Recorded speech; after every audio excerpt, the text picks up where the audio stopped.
If the person were to get their mortgage stabilized and then sell the house, that they would have to pay back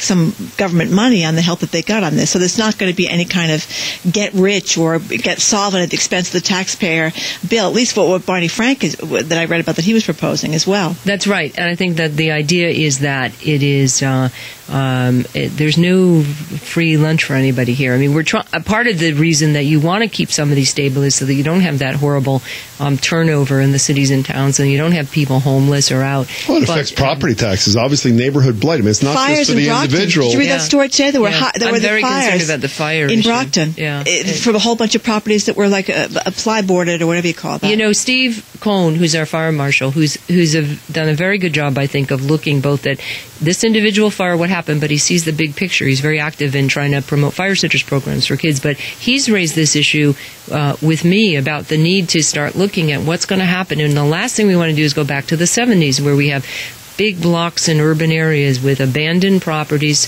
both commercial but residential now. You know what's going to happen. The properties will devalue. Nobody pays taxes on them at a time when cities and towns are losing.